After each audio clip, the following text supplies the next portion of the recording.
अस्सलाम वालेकुम व्यूअर्स, क्या हाल है? कैसे हैं आप? सब ठीक है? इंशाल्लाह ठीक होंगे सारे। आज मैं पहले जो एक वीडियो मैंने लोड की थी इन्फेक्शन डिजीज़ पे, तो आज उसके सेकंड पार्ट हम कर रहे हैं।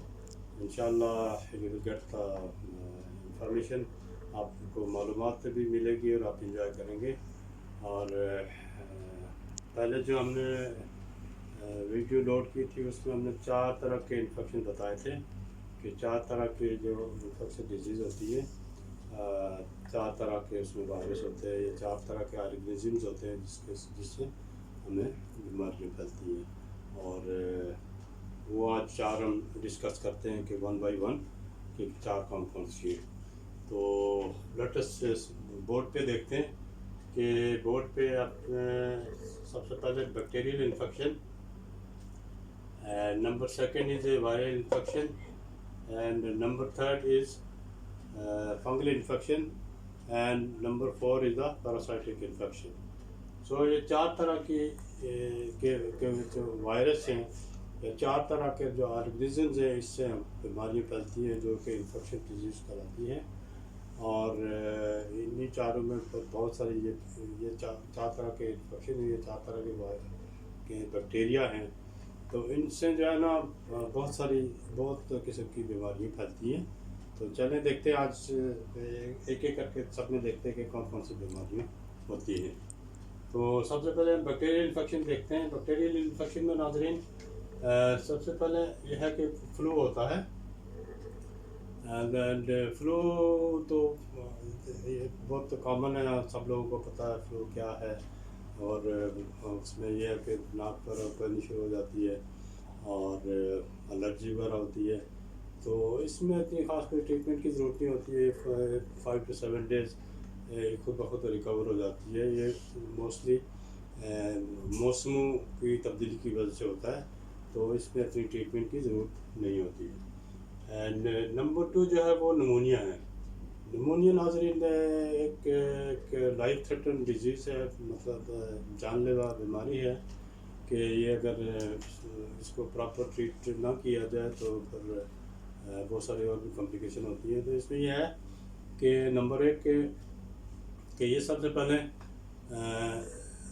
फेफड़ों को मुतासर करती है, और फेफड़ों में फिर यह कि बलगम वगैरह जम हो जाती है जिसको और इन्फेक्शन हो जाता है। और वो जितना जो बैक्टीरिया अंदर होता है वो वहीं मल्टीप्लाई होता रहता है, बढ़ता रहता है, तो उससे इन्फेक्शन और बढ़ता रहता है। तो जिसकी वजह से फिर एक टाइम आता है कि पेशेंट को सांस लेने में तकलीफ़ हो जाती है, शॉर्टनेस ऑफ ब्रेथ होती है, और वो सांस नहीं ले सकता, सीधा लेट नहीं सकता। और उसके बाद हाई ग्रेड फीवर होता है, और सीवियर किस्म की खांसी होती है, जो कि खांसी बलगम वाली भी होती है, और बाज़ हालात में बगैर बलगम की भी होती है। तो उसमें यह है कि इस तरह की कॉम्प्लिकेशन होती है जो निमोनिया होती है। निमोनिया तकरीबन 3-4 किस्म की निमोनिया होती है, कोई एक टाइप की निमोनिया नहीं है, लेकिन बड़ा कॉमनली इनकी कॉम्प्लिकेशन जो है वो ये होती है। And number 3 is hepatitis B and C. Hepatitis B and C, this is sometime ये वायरल भी होता है और बैक्टीरियल भी होता है। तो इसके लिए भी ट्रीटमेंट, इसमें इतना हाई ग्रेड फीवर नहीं होता, इसमें भी हल्का बुखार होता है, और इसमें भी फिर और बहुत सारी कॉम्प्लिकेशन होती है। तो इसको भी ट्रीट करना पड़ता है और इसकी ट्रीटमेंट भी अवेलेबल है। Number 3 is UTI. यूटीआई ये एक कहते हैं यूरिनरी ट्रैक्ट इन्फेक्शन, जो पेशाब में इन्फेक्शन होता है, और उसकी वजह से जो है ना पेशाब में इन्फेक्शन की वजह से तो ये कि जलन वगैरह होती है, और जब यूरिन वगैरह पास करते हैं तो जलन होती है, और इसके अलावा इसमें भी टेम्परेचर होता है, इसमें भी बुखार होता है। और ये मोस्टली जो उन लोगों के लिए कुछ ज़्यादा होता है जो पब्लिक टॉयलेट इस्तेमाल करते हैं, क्योंकि पब्लिक टॉयलेट में बहुत सारे ऑर्गेनिजम्स होते हैं, बहुत सारे जरासीम होते हैं जो कि वो उनसे लेते हैं, और फिर वो इन्फेक्शन हो जाता है जो पेशाब में होता है।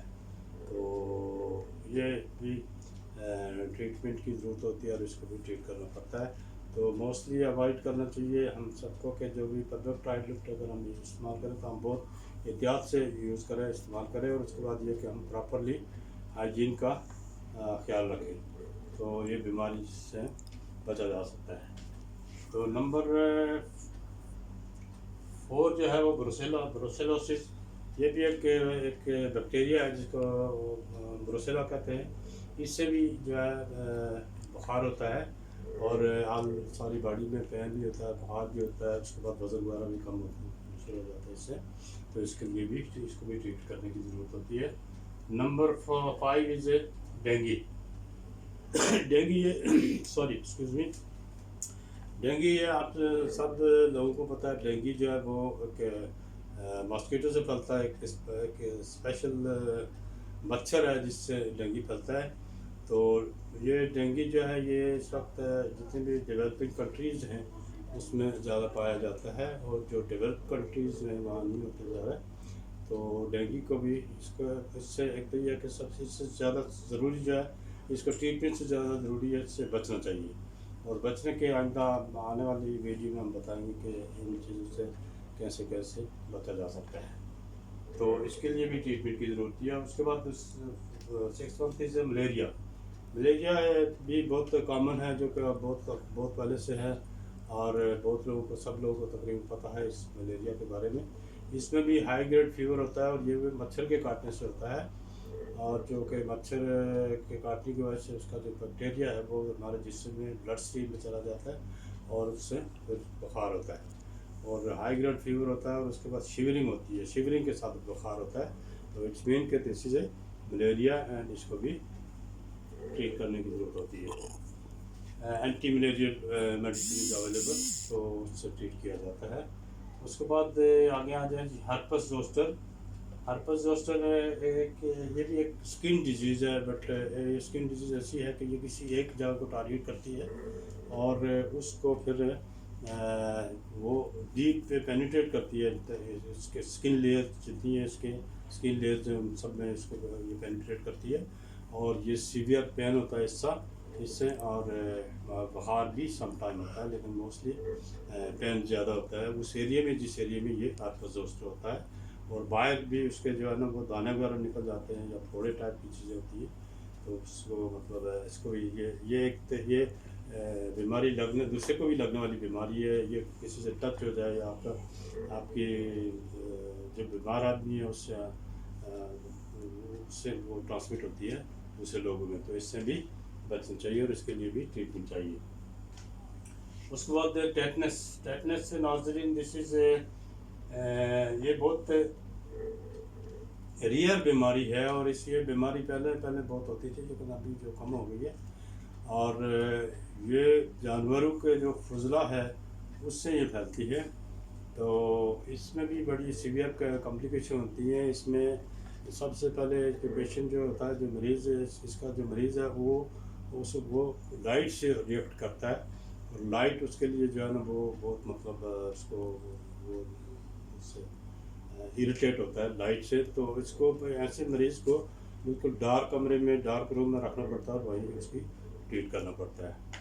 تو اس کے لیے اس کی ویکسین بھی اویلیبل ہے، جو کہ موسٹ لوگوں کو لینی چاہیے۔ جب بھی کسی کو چوٹ لگے، جب بھی کسی کو کہیں کوئی خراش ہے پاؤں میں خاص کر، یا بدن کے کسی حصے میں چوٹ لگتی ہے جس میں خون اگر نکل جائے، تو اس صورت میں یہ ٹیٹنس کا انجیکشن ملتا ہے، ٹیٹنس ٹاکسائڈ اس کا نام ہے، اور وہ لینا چاہیے سب لوگوں کو جن کو کوئی چوٹ وغیرہ لگے۔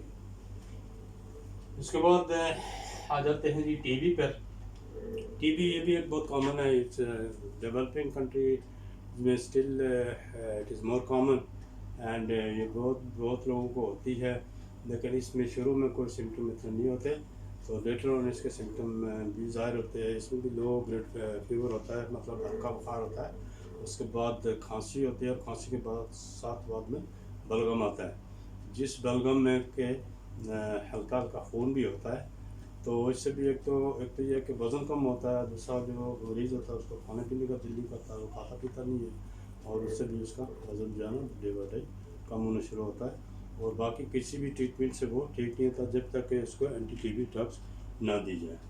اور اس کو بھی جب اس کنڈیشن میں جب اس کو ٹیسٹ کیا جاتا ہے تو ٹی بی جب پازیٹیو ہوتی ہے تو اس کو اینٹی ٹی بی ڈرگ سے ٹریٹ کیا جاتا ہے۔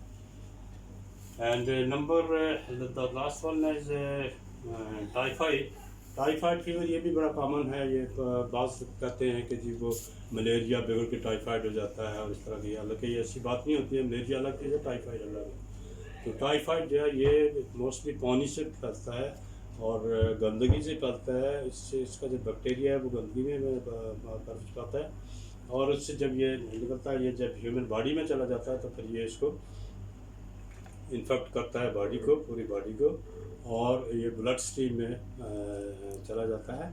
उसके बाद बुखार वगैरह होता है और इसको भी ट्रीट करने की ज़रूरत है. इस बैक्टीरिया का नाम है टाइफी. तो टाइफी से टाइफाइड इसको, इस डिजीज़ को कहा जाता है और इसके लिए भी ट्रीट करना पड़ता है. And last one is HIV AIDS. HIV AIDS नाज़रीन ये बड़ी कॉमन डिजीज़ भी है और ख़तरनाक भी है. ख़तरनाक इसलिए है कि ये एक दफ़ा अगर जिस्म में किसी के बॉडी में आ जाए तो ये वापस फिर जाती नहीं है जब तक उसकी डेथ होती है, मतलब लास्ट टाइम तक उसके साथ रहती है. इसके लिए ये है कि ये जब हो जाती है तो इसकी कोई स्पेसिफिक ट्रीटमेंट आज तक अभी तक नहीं आई है. लेकिन इसमें ये है कि सिम्टोमेटिक ट्रीटमेंट देते हैं कि बुखार हो गया तो उसको ट्रीट कर लिया, नज़ला हो गया तो उसको ट्रीट कर लिया, फेफड़ों में प्रॉब्लम हो गई तो उसको मतलब सिम्टोमेटिक ट्रीटमेंट इसकी की जाती है. लेकिन इसकी कोई स्पेसिफिक ट्रीटमेंट अभी तक अवेलेबल नहीं है. तो ये थी कुछ बैक्टीरियल इन्फेक्शन में कुछ डिजीज़. इसके अलावा बहुत सारी डिजीज़ हैं, मोर देन 100 से भी ज़्यादा ऊपर डिजीज़ होंगी. लेकिन ये जो कॉमन डिजीज़ थी, जो डेली की हमें देखने को सुनने को मिलती है, तो वो बीमारियां मैंने यहाँ मेंशन की हैं. इसके अलावा बहुत सारी बीमारियां हैं जो मैंने मेंशन यहाँ नहीं की है चूँकि वीडियो बहुत लंबी हो जाती है. तो सेकंड वन नाज़रीन, we are going to see the viral infection also. ये भी एक बहुत बड़ा मसला है. ये नाज़रीन इसमें भी इन्फेक्शन ही होता है, वायरल इन्फेक्शन इसको बोलते हैं. और ये मोस्टली ये हवा से फैलता है और हवा में इसके जरासीम होते हैं. इसके जो ऑर्गेनिजम्स है वो हवा में होते हैं और वो फिर इससे लोगों के मुंह में, सांस की नाली में जाते हैं जब लोग सांस लेते हैं. तो इससे भी बहुत सारी बीमारियाँ फैलती हैं. और चलें देखते हैं कि कौन कौन सी बीमारियाँ हैं इसमें. तो इसमें ये होती है कि chicken pox number 1, number 2 small pox, number 3 meningitis, and number 4 measles. So नाज़रीन, चिकन पॉक्स और स्मॉल पॉक्स तो आजकल बहुत कम हो गया चूँकि इसकी वैक्सीन है. और स्मॉल पॉक्स तो डिसअपियर हो गया, नहीं कभी देखने को मिलता. लेकिन चिकन पॉक्स जो है ना वो कुछ लोगों को होता है. और ये भी इसलिए, ये इतना सीवियरिटी इसमें नहीं होती इसलिए कि ये इसकी हम वैक्सीनेशन लेते हैं सारे लोग, सारे जो बच्चों में वैक्सीनेशन होती है. तो उसमें ये चिकन पॉक्स और स्मॉल पॉक्स की वैक्सीनेशन भी है. उसके बाद मेनिंजाइटिस इसमें मेनिंजाइटिस 2 किस्म की होती है. नंबर 1 बैक्टीरियल मेनिंजाइटिस है, नंबर 2 वायरल मेनिंजाइटिस. तो ये दोनों में कॉम्प्लिकेशन तकरीबन दोनों की सेम ही होती है. इसमें भी बुखार दोनों में होता है. और इसको फिर लेबॉरेटरी टेस्ट से इसको डिफ्रेंशिएट किया जाता है कि विच इज़ द वायरल और बैक्टीरियल मेनिंजाइटिस. तो इसके लिए भी अगर वायरल है तो फिर उसको फिर एंटीवायरल ट्रीटमेंट दी जाती है. एंटीवायरल से उसको ट्रीट किया जाता है. और अगर बैक्टीरियल है तो फिर उसको एंटीबायोटिक से ट्रीट किया जाता है. उसके बाद मीज़ल्स जिसको खसरा भी कहते हैं सर हमारी ज़ुबान में, उर्दू में खसरा कहते हैं. तो खसरा ये भी एक कॉमन बीमारी है कि जो बच्चों में भी होती है, बड़ों में भी होती है. और ये पहले तो कहते थे कि ज़िंदगी में हर आदमी को एक आध दफ़े होती है, लेकिन ऐसा भी नहीं होता. बहरहाल इसकी भी वैक्सीन मौजूद है और ये भी वैक्सीन की वजह से इसकी भी सीवियरिटी इतनी नहीं होती. इसलिए ये बच्चों में ज़्यादा पाई जाती है. और ये तो 5 से 7 दिन तक का इसका ड्यूरेशन होता है. एंड उसके बाद इसको ये सब्साइड होनी शुरू हो जाती है और इसको भी सिम्टोमेटिक ट्रीटमेंट चाहिए होती है. इसके लिए कोई खास इसकी ट्रीटमेंट नहीं है. उसके बाद बोला नाज़रीन, दिस इज़